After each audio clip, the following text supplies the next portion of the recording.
मैं नरेंद्र दामोदर दास मोदी ईश्वर की शपथ लेता हूं कि मैं विधि द्वारा स्थापित भारत के संविधान के प्रति सच्ची श्रद्धा और निष्ठा रखूंगा। मैं भारत की प्रभुता और अखंडता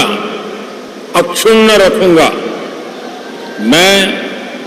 संघ के प्रधानमंत्री के रूप में अपने कर्तव्यों का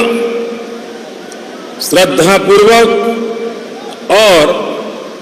शुद्ध अंतःकरण से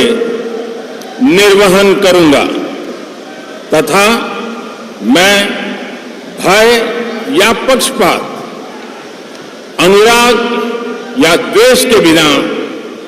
सभी प्रकार के लोगों के प्रति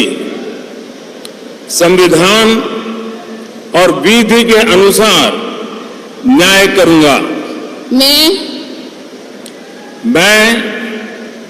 नरेंद्र दामोदर दास मोदी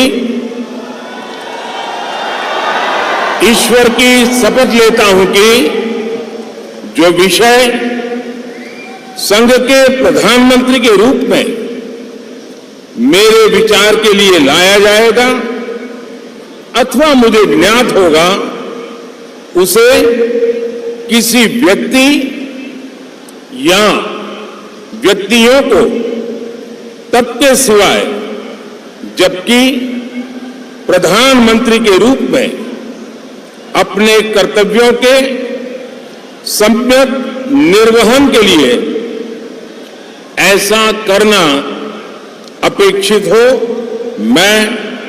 प्रत्यक्ष अथवा अप्रत्यक्ष रूप से संसूचित या प्रकट नहीं करूंगा।